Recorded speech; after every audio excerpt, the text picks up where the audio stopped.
आताच गेल्या आठवड्यात एक नवजोत सिंग सिद्धूनी कॉन्फरन्स घेतली होती आणि त्या प्रेस कॉन्फरन्समध्ये त्यांनी सांगितलं की त्यांची बायको जी स्वतः MD गायनेकोलॉजिस्ट आहे, मॉडर्न मेडिसिनची मास्टर्स आहे, तिला स्टेज 4 ब्रेस्ट कॅन्सर झाला होता आणि हा stage 4 breast cancer according to Navjot Singh Sidhu संपूर्ण आयुर्वेदिक लाईफस्टाईलनी बरा झाला आणि आता त्यांची बायको ही कम्प्लिटली आउट ऑफ डेंजर आहे आणि तिचा कॅन्सर हा पूर्णपणे बरा झालेला आहे। सो आता आपण आजच्या व्हिडिओमध्ये हेच पाहणार आहोत की नवजोत सिंग सिद्धूने जे काही सांगितलेलं आहे त्याचा आयुर्वेदिक सिग्निफिकन्स काय, आयुर्वेदिक पॉइंट ऑफ व्ह्यूने सायंटिफिकली त्यांच्या त्या पूर्ण प्रेस कॉन्फरन्सला आपण कसं डिकोड करू शकतो आणि त्यासाठीच आज मी तुमच्याशी संवाद साधते। नमस्कार, मी डॉक्टर ऐश्वर्या फाटक, वेदोलॉजी स्पेशालिटी क्लिनिकमध्ये आपल्या सगळ्यांचं खूप खूप मनापासून स्वागत करते। सगळ्यात आधी मी खूप मनापासून नवजोत सिंग सिद्धूंचं स्वागत करीन, त्यांच्यासाठी मी खूप मनापासून त्यांना धन्यवाद देईन की संपूर्ण कन्व्हेन्शनल जी सिस्टीम आहे, आपली मेडिकल सिस्टीम आहे, ज्याच्यामध्ये ॲलोपॅथी सोडून इतर कुठल्याही गोष्टींचा विचारच केला जात नाही, सगळ्या कन्व्हेन्शनल उपचार पद्धतींना आणि ॲलोपॅथीसारख्या जायंट आज समजल्या जाणाऱ्या पॅथीला सुद्धा त्यांनी एक प्रकारे डावलून किंवा त्याचा सिग्निफिकन्स कमी करून सगळ्यांसमोर हे सांगण्याची हिंमत दाखवली की नाही, माझी बायको ही आयुर्वेदिक लाईफस्टाईलनी बरी झाली, आयुर्वेदिक डाएटनी बरी झाली आणि त्यासाठी सगळ्यात आधी मी त्यांचे खूप खूप मनापासून आभार मानते। आता नवजोत सिंग सिद्धूने जे पॉइंट सांगितले त्याचे मी पॉइंट टू पॉइंट विश्लेषण करते की ते आयुर्वेदानुसार किती सुसंगत आहे किंवा नाहीये। त्यांचा सगळ्यात पहिला मुद्दा असा होता की ते म्हणाले की माझ्या बायकोला स्टेज 4 कॅन्सर होता, ज्याचं की मेटास्टॅसिस झालं होतं, तिच्या स्किन पर्यंत तो कॅन्सर गेला होता। सो मेटास्टॅसिस म्हणजे काय, तर कॅन्सर हा uncontrol division of cell is cancer, हे आपल्या सगळ्यांना माहिती। एखाद्या ठिकाणी एखाद्या ऑर्गनमध्ये जर खूप जास्त सेल डिव्हिजन होत असेल आणि त्या सेलवरती कोणत्याही प्रकारचा कंट्रोल नसेल तुमच्या DNAचा, तर त्याची पुनरावृत्ती किंवा त्याचा नेक्स्ट एपिसोड हा कॅन्सर असतो आणि हाच कॅन्सर म्हणजे ट्यूमर सेल्स या वाढत जातात आणि हळूहळू शरीराच्या वेगवेगळ्या भागांमध्ये पसरतात। फॉर एक्झाम्पल नवजोत सिंग सिद्धूच्या बायकोचं काय झालं होतं की त्यांना ब्रेस्टमध्ये मेन प्रायमरी कॅन्सर होता, म्हणजे ब्रेस्टमध्ये मेन कॅन्सर होता आणि त्याचं मेटास्टॅसिस म्हणजे तो पसरत पसरत त्यांच्या स्किनपर्यंत तो गेला होता। सो हे जे मेटास्टॅसिस आहे म्हणजे कॅन्सर पसरणं, त्याला स्टेज 4 म्हटलं जातं आणि ह्याच वेळेला ॲलोपॅथी सांगतं की पॅलेटिव्ह मॅनेजमेंट, ज्याचा उल्लेख आपल्या प्रेस कॉन्फरन्समध्ये सुद्धा त्यांनी केलेला आहे। म्हणजे इथून पुढे होण्यासारखं काहीच नाही आहे, पण पेन होऊ नये, पेशंट हा त्रास न होता मरावा म्हणून तुम्ही केमोथेरपी घ्या। पण यामध्ये सुद्धा आयुर्वेदिक औषधं आणि आयुर्वेदिक ट्रीटमेंट या लक्षणीय काम करतात। इतकंच काय, तर काही प्रकारचे लेप, गाठीवर करण्यासारखे लेप सुद्धा जर आपण योग्य प्रकारे केले तर त्यांनी सुद्धा मेटास्टॅसिस आणि लिम्फॅटिक जो मेटास्टॅसिस होतो म्हणजे लिम्फमधनं जो कॅन्सर पसरतो तो थांबवला जाऊ शकतो। जळू लावण्याने म्हणजे खराब रक्त काढून टाकल्याने सुद्धा हे होऊ शकतं। सो हे मेटास्टॅसिस हा जो उल्लेख त्यांनी केला त्याबद्दल आपण बोललो। दुसरा महत्त्वाचा मुद्दा त्यांनी असा सांगितला की त्यांनी इंटरमिटंट फास्टिंग म्हणजे त्यांनी 2 खाण्यामध्ये बऱ्यापैकी गॅप दिलेला होता आणि ती 2 खाणी सुद्धा त्यांनी त्याची वेळ एक ठरवली होती। म्हणजे सकाळचं त्यांनी काहीतरी जे मील दिलं होतं ते 10-10:30च्या आसपास उठल्यानंतर होतं आणि नंतरचं ते 7च्या आत होतं। आता हे आयुर्वेदाशी कसं सुसंगत आहे, तर इंटरमिटंट फास्टिंग ही जी कन्सेप्ट आहे ही कन्सेप्ट मुळातच पाश्चात्य नाही, ही भारतीय कन्सेप्ट आहे। कारण आयुर्वेदाने लंघन चिकित्सा ही अनेक वर्षांपूर्वीपासून सांगून ठेवलेली। आम्ही साधा ताप आलेल्या पेशंटला सुद्धा आधी तू उपाशी राहा, लंघन कर, तुझ्या शरीरातलं जे काही टॉक्सिन्स आहेत ते पचू देत आणि मग तू बरं नाही वाटलं तर औषध घ्यायला सुरुवात कर असं सांगतो। याचा अर्थ आयुर्वेदामध्ये लंघन चिकित्सा ही प्रचंड रिलेव्हंट आहे आणि अनेक आजारांमध्ये आम्ही त्यांचा उपयोग करतो। तर मुळात माणसाच्या शरीरामध्ये अनेक दोष असतात किंवा अनेक टॉक्सिन्स वेगवेगळ्या कारणाने साठलेले असतात आणि म्हणूनच आम्ही सांगतो की लंघन करा म्हणजे उपास करा। उपासाने काय होतं, तर शरीराला हवा तेवढा वेळ मिळतो टॉक्सिन्स किंवा घाण पचवण्यासाठी। शरीराच्या छोट्या छोट्या चॅनल्समध्ये, ज्याला आम्ही स्रोतस म्हणतो, ती स्रोतस सगळी साफ होतात आणि वात किंवा वायूचं संचरण हे अतिशय चांगल्या पद्धतीने होतं. त्यामुळे त्याने जी फास्टिंगची पद्धत सांगितली आहे किंवा इंटरमिटंट फास्टिंग सांगितलं आहे ते 100% आयुर्वेदाला अनुसरून आहे. दुसरं त्यांनी जे काय सांगितलं की 10 आणि 6 या वेळेला त्यांनी त्या वेळा बायकोच्या त्यांच्या जेवणाच्या मेन्शन केल्या होत्या. 10 आणि 6च का, तर आयुर्वेद असं म्हणतं की आपल्या शरीरात जे दोष असतात, म्हणजे वात पित्त कफ हे आपल्या सगळ्यांनाच माहिती आहे, तर ते वात पित्त कफ यांचं स्त्रवण सुद्धा योग्य प्रकारे होणं गरजेचं असतं. आणि हे दूषित झाल्यावर शरीरामध्ये रोग तयार करतात. पण ते चांगल्या प्रकारे शरीरात स्त्रवत राहिले तर ते शरीराचं सगळं बॅलन्स सुद्धा चांगल्या प्रकारे ठेवायला मदत करतात. मग जर मला अन्न चांगलं पचवायचं आहे किंवा मला कोणतीही गोष्ट जर शरीरामध्ये पचवायची आहे, इव्हन मला टॉक्सिन्स पचवायचे आहेत, विष पचवायचं आहे, तरी सुद्धा पित्त चांगलं हवं, कारण जाठराग्नी चांगला हवा. आणि मग जाठराग्नी कोणत्या काळात चांगला असतो, तर त्याची एक साधारण वेळ पहिली ती 10 10:30च्या आसपास आणि दुसरी सूर्यास्ताच्या आधी अशी आहे. त्या 2 वेळा ह्या सिद्धूंनी त्यांच्या त्या प्रेस कॉन्फरन्समध्ये सांगितल्या होत्या. त्या सुद्धा आयुर्वेदाला 100% अनुसरून आहेत. त्यांनी आणखीन एक महत्त्वाचा मुद्दा असा सांगितला की कॅन्सर होण्यामागची मुख्य कारणं काय. खरं तर कॅन्सर का होतो हे आजता काय कुणालाच कळलेलं नाही, पण त्यांनी जे सांगितलंय ते काही अंशी नक्कीच बरोबर आहे की कॅन्सर का होतो, तर कॅन्सर हा इन्फ्लेमेशनमुळे, म्हणजे शरीराच्या आतल्या स्रोतसांना चॅनल्सला असलेल्या क्रोनिक इरिटेशन किंवा सुजेमुळे. या इन्फ्लेमेशनला आयुर्वेदाने आम किंवा दुषीविष असं नाव दिलंय. तर आम किंवा दुषीविष म्हणजे काय, तर पुन्हा शरीरामध्ये जे काही दोष असतात, चुकीच्या पद्धतीने साठलेले टॉक्सिन्स असतात, ते त्यांची प्रक्रिया करून शरीराला एक प्रकारची सूज आणतात किंवा शरीरामध्ये एक प्रकारचा आम तयार करतात. आणि त्यामुळे शरीराच्या ज्या रोजच्या प्रक्रिया आहेत त्याच्यामध्ये अवरोध उत्पन्न होतो आणि काही काळाने तिथून रोगोत्पत्ती होते. आणखीन एक त्यांनी महत्त्वाची गोष्ट सांगितली. त्यांनी काही गोष्टी ह्या संपूर्ण तुमच्या डाएटमधनं 100% अवॉइड करायला सांगितल्या. त्यातली सगळ्यात पहिली गोष्ट होती एअरेटेड ड्रिंक्स, म्हणजे कार्बोनेटेड ड्रिंक्स. दुसरी गोष्ट होती रिफाइंड गोष्टी, मग त्याच्यामध्ये रिफाइंड तेल आहे, रिफाइंड साखर आहे आणि रिफाइंड मीठ सुद्धा आहे. मैदा म्हणजे रिफाइंड व्हीट, या सगळ्या गोष्टी त्यांनी अवॉइड करायला सांगितल्या होत्या. आता ह्या का बरं अवॉइड करायच्या, आयुर्वेद काय म्हणतंय ह्याविषयी, तर ह्या अवॉइड अशासाठी करायच्या किंवा कारण त्या सगळ्या बनत असताना त्या प्रोसेस्ड आहेत, त्या नॉर्मल शेतातून डायरेक्ट आपल्या घरी येत नाहीत. तर त्या बनत असताना त्यामध्ये अनेक प्रोसेस, अनेक केमिकल रिॲक्शन्स केल्या जातात आणि त्या करत असताना अनेक ऑक्सिडेटिव्ह स्ट्रेस तयार करणारे केमिकल रेडिकल्स त्याच्यामध्ये समाविष्ट असतात. आणि त्यामुळे काय होतं, तर त्यामुळे आपल्या शुद्ध शरीरामध्ये आपण ते घेतो तेव्हा शरीराला ते पचवायला वेळ खूप लागतो. मी आधी पण म्हटलेलं आहे की we are product of nature. Ayurveda असं म्हणतं की शरीर सुद्धा पंचमहाभूतांनी बनलेलं आहे आणि बाहेर सुद्धा पंचमहाभूत आहेत. म्हटल्यानंतर जितकं आपण नॅचरल गोष्टी घेऊ तितक्या त्या आपल्या शरीरासाठी चांगल्या आहेत.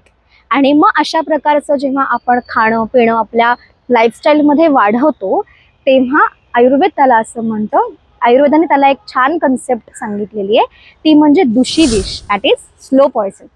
या स्लो पॉयझनमुळे काय होतं, तर अगेन पुन्हा आपल्या सेल्सला DNA ला कंटिन्युअस डॅमेज हा होत जातो आणि एक दिवस त्याची परिणती ही कॅन्सरमध्ये होते. आणखीन एक त्यांनी महत्त्वाची गोष्ट सांगितली ती म्हणजे कोकोनट ऑइलचा वापर आणि दुधाचे जे प्रोडक्ट्स आहेत त्याला सगळ्याला त्यांनी रिप्लेस करायला सांगितलं कोकोनट मिल्कने. तर ह्याचा सिग्निफिकन्स काय आहे, तर कोकोनट ऑइल हे मुळातच काय आहे, तर हे शरीरामध्ये शमन करणार आहे, म्हणजे दोषांना चांगल्या प्रकारे शांत करणार आहे. आणि कोकोनटच नाही तर मी असं उलट सांगेन की कुठल्याही प्रकारची ऑइल्स वापरायला हरकत नाही, पण ती आपल्याला 100% ऑर्गॅनिक वापरायची आहेत, म्हणजे कोणत्याही प्रोसेसिंग शिवाय वापरायची आहेत. आणि असं केलं तर आपण कॅन्सरपासून नक्कीच वाचू. आणखीन एक त्यांनी सांगितलं की मिल्क प्रोडक्ट्स नको आहेत, तर असं खरं तर नाही आहे. आयुर्वेदाने गोदुग्ध म्हणजे गाईच्या दुधाला खूप मान दिलाय, खूप महत्त्व दिलंय. जसं लहान बाळ पहिले 6 महिने 1 वर्ष हे आईच्या दुधावर मोठं होत असतं, त्याचा आहारही तोच असतो आणि पाणीही तेच असतं. तसंच गाईचं दूध हे आपल्या माणसांसाठी आईच्या दुधा समान आहे आणि अनेक वैद्य औषधांबरोबर गाईचं दूध खूप जास्त क्वांटिटीमध्ये पिण्याचा सल्ला देतात कॅन्सर आणि कॅन्सर सारख्या अनेक डेंजरस व्याधींमध्ये, आणि त्याचा खूप चांगला इफेक्ट हा दिसतो. दुसरं एक महत्त्वाचं कारण त्यांनी जे सांगितलं की दुधाचे सगळे प्रोडक्ट्स नकोत, ते एका अर्थाने योग्य काय, कारण आपण बऱ्याच वेळेला काय करतो ना, दुधाबरोबर आपण बरेच विरुद्धान्न घेत असतो. म्हणजे दुधाबरोबर आपण मांस मच्छी खातो, दह्याबरोबर चिकन मॅरिनेट केलं जातं, दुधाबरोबर फळं किंवा केळ्याच्या स्मूदीज वगैरे खाण्याची प्रथा आहे. अनेक लोकांना हे माहितीच नसतं की हे चुकीचं आहे, पण दुधाबरोबर इतर कुठलीही गोष्ट घेणं हे खरं तर विरुद्धान्न आहे. याचं कारण दूध हे मुळातच पचायला थोडंसं जड असल्या कारणाने तुम्ही त्यावेळेला जर इतर गोष्टी त्याच्याबरोबर कॉम्बिनेशन करून घेतल्या, आणखीन जड गोष्टी किंवा आंबट गोष्टी, तर ती दुधाच्या प्रॉपर्टीच्या विरोधात जातात. आणि असं विरुद्धान्न, यावर मी एक व्हिडिओ सुद्धा केलेला आहे. सो असं विरुद्धान्न हे अगेन दूषी विष किंवा स्लो पॉइझन म्हणून आपल्या शरीरात साठत जातं आणि योग्य वेळ आल्यानंतर ते आपले कॅन्सर सारखे दुष्परिणाम दाखवल्याशिवाय राहत नाही. आणि त्यामुळेच त्यांनी दूध कदाचित रिप्लेस करायला सांगितलंय आणि ते करेक्ट आहे अकॉर्डिंग टू आयुर्वेदिक लाईफस्टाईल. आणखीन त्यांनी आहारामध्ये सांगितलं की मी माझ्या बायकोला चपाती दिली नाही, भात दिला नाही, कुठले इतर मिलेट्स दिले नाहीत, तर फक्त किनोवा दिला. खरं एक आहे तर ॲक्च्युली किनोवा हे बाहेरचं अन्न आहे आणि भारतीयांसाठी ते खरं तर योग्य नाही, कारण भारतीयांसाठी ते सात्म्य नाही, भारतीयांच्या DNA ला त्याची सवय नाही. पण त्याऐवजी हे नक्की की आपण भात किंवा चपाती, कारण हे मुळातच थोडेसे थंड आहेत, पचायला जड आहेत आणि त्यामुळे शरीरामध्ये पचताना ते त्रास देणारे आहेत. असं असताना त्याच्या ऐवजी आपण आपले जे मिलेट्स म्हणजे ज्वारी, बाजरी, नाचणी याचा उपयोग नक्की आपल्या आहारामध्ये करू शकतो. आणखीन एक त्यांनी महत्त्वाचं सांगितलं की मी माझ्या बायकोला जेवायलाच दिलं नाही, मग त्याच्याऐवजी काय केलं तर वेगवेगळ्या प्रकारचे ज्यूस मी तिला दिवसभर देत राहिलो. म्हणजे काय तर बीटचा ज्यूस दिला, गाजराचा ज्यूस दिला, आवळ्याचा ज्यूस दिला, त्याच्यानंतर कडुनिंबाचा रस दिला, तुळशीचा रस दिला. आता कॅन्सरची जी संप्राप्ती आहे किंवा पॅथोजेनेसिस आहे, कॅन्सर का होतो हे आयुर्वेदाप्रमाणे आपण जर बघायला गेलो तर ते रक्त आणि मांसदुष्टी म्हणजे आपल्या शरीरात जे धातू आहेत त्यातला रक्तदुष्टी आणि मांसदुष्टी इथपासून त्या कॅन्सरची कुठेतरी सुरुवात होते. आणि तुळशीचे पानं किंवा कडुलिंबाची पानं ही डेफिनेटली रक्ताला शुद्ध करणारी आहेत, रक्ताचं शोधन करणारी आहेत आणि त्यामुळे ती नक्कीच चांगली आहेत. ॲलोपॅथीच्या दृष्टीने सुद्धा ती अँटीऑक्सिडंट आहेत, अँटी इन्फ्लॅमेटरी आहेत आणि त्यामुळे त्याचा उपयोग नक्कीच कॅन्सर कमी करण्यासाठी होतो. ब्लड कॅन्सरच्या पेशंटमध्ये विशेषतः निंबाचा रस, कडुलिंबाचा जो रस आहे त्याचा चांगला उपयोग हा झालेला दिसलेला आहे. आणखीन एक त्यांनी सांगितलं की कच्ची हळद त्यांनी वापरली, ॲपल सिडार विनेगर वापरलं. तर खरं तर विनेगर किंवा सिरका ह्या सगळ्या गोष्टी खूप उष्ण आहेत, त्यामुळे त्या प्रत्येक प्रकृतीनुसार घेतल्या पाहिजेत. त्या उगाचच कुणीही म्हणजे मला फक्त कॅन्सर आहे म्हणून न घेता वैद्यांच्या सल्ल्याने घेतल्या पाहिजेत, पण पूर्णपणे चुकीच्याही नाही आहेत. आणखीन त्यांनी सांगितलं की त्यांनी काय दिलं तर सकाळच्या वेळेला उठल्या अनशपोटी कच्ची हळद दिली. आता हळद तर आपल्या सगळ्यांना माहिती आहे, हळद म्हणजे लाख दुखो की एक दवा असल्यासारखं औषध आहे. ते अनेक आजारांवर काम करतं. हळद ही उत्तम अँटी इन्फ्लॅमेटरी आहे, सूज कमी करणारी आहे, शरीराची प्रतिकारशक्ती वाढवणारी आहे, एक सुपर फूड आहे इटसेल्फ हळद. आणि म्हणूनच कदाचित आपण आपल्या फोडणीमध्ये ट्रेडिशनल सगळ्या पदार्थांमध्ये आमटीमध्ये हळद घालत आलो आणि हळद नक्कीच खूप चांगला अँटी कॅन्सर एजंट म्हणून काम करते. आणि आणखीन एक त्यांनी दोन सुपरफूड्स त्यांनी सांगितली. एक होता आवळा आणि एक होतं कोहळा. डेफिनेटली आवळा आणि कोहळा ही दोन्ही सुपरफूड्स अतिशय चांगले आहेत. आपल्याकडे एक म्हण सुद्धा आहे, आवळा देऊन कोहळा काढला, त्याचा इथे संबंध नाही, पण दोन्ही आवळा आणि कोहळा ही खूप चांगली सुपरफूड्स आहेत. आवळा आणि कोहळ्याने काय होतं बरं, तर मी आधी जसं म्हटलं की ते रसायन आहेत. आयुर्वेदाने रसायन ही कन्सेप्ट काय सांगितली आहे तर संपूर्ण शरीर हे बदलण्यासाठी अगदी रसापासून शेवटच्या धातूपर्यंत अख्खं शरीर जर मला चांगलं करून हवंय, रिपेअर करून हवंय, तर मी काही औषधांचा वापर किंवा काही सुपरफूड्सचा वापर माझ्या अन्नामध्ये माझ्या दिनचर्येत करू शकते. अगेन सुपरफूड ही कन्सेप्ट सुद्धा आयुर्वेदात आहे, ती कुठलीही पाश्चात्य कन्सेप्ट नाही. सो आवळा आणि कोहळा ही खरोखर 2 सुपरफूड्स आहेत. त्यांचा योग्य पद्धतीने वापर केला तर ती सुद्धा उत्तम रसायन म्हणून काम करतात आणि आम्ही ती कॅन्सर पेशंट्समध्ये इम्युनिटी वाढण्यासाठी, शरीराची ताकद वाढण्यासाठी, कॅन्सर कॅटॅक्झिया नावाची एक कन्सेप्ट आहे याच्यामध्ये भूक लागत नाही, अजिबात काही खावंसं वाटत नाही. कॅन्सरच्या सगळ्या पेशी सगळं न्यूट्रिशन घेतात आणि भूक मारून टाकतात. त्यासाठी आवळा आणि कोहळा ही दोन्ही औषधं अतिशय उत्तम काम करतात. आणि सगळ्यात महत्त्वाचं त्यांनी सांगितलं ते म्हणजे माइंडसेट चेंज करणं. यावर मी अनेक व्हिडिओ केले आहेत. सत्वा व जय, विल पॉवर वाढवणं आणि ते कॅन्सर सारख्या पेशंटमध्ये वाढवणं किती महत्त्वाचं आहे. त्याबरोबरीने काही मंत्रांचा जर आपण उपयोग केला तर तो कॅन्सर पेशंटमध्ये लॉन्जिव्हिटी, क्वालिटी ऑफ लाईफ सगळ्यासाठी खूप चांगल्या प्रकारे काम करतो. हे माझ्या डेली प्रॅक्टिसमध्ये, माझ्या घरातल्या काही पेशंट्समध्ये मी पाहिलेलं आहे. ऑफकोर्स ही व्हिडिओ आपण केली आणि उहापोह जो केला तो सिद्धूनी जी प्रेस कॉन्फरन्स घेतली आणि आयुर्वेदिक लाईफस्टाईलने त्यांना जे त्यांच्या बायकोचा जो कॅन्सर रिव्हर्स झाला ते मुद्दे आयुर्वेदाला कितपत धरून आहेत आणि किती खरे आहेत याबद्दल आपण नक्कीच बोललो. पण असं नाहीये की हेच फॉलो केलं की झालं. प्रत्येकाची प्रकृती ही वेगळी आहे. प्रत्येकाला होणारा कॅन्सरचं स्वरूप वेगळं आहे. प्रत्येकाचं शरीर वेगवेगळं आहे आणि त्यामुळेच हे असे सगळे उपाय करताना ते ब्लाइंडली न करणं हेच श्रेयस्कर आहे. आणि त्यासाठी तुमच्या जवळच्या आयुर्वेदिक वैद्याकडे जाऊन तुम्ही व्यवस्थित आयुर्वेदिक लाईफस्टाईल, आयुर्वेदिक दिनचर्या, आयुर्वेदिक डाएट हे लिहून घ्या आणि त्याबरोबरच योग्य औषधांचा सुद्धा वापर करा. आणि हे सगळं तुम्ही व्यवस्थित केल्यास आयुर्वेदिक औषधं ही अनेक प्रकारे काम करतात.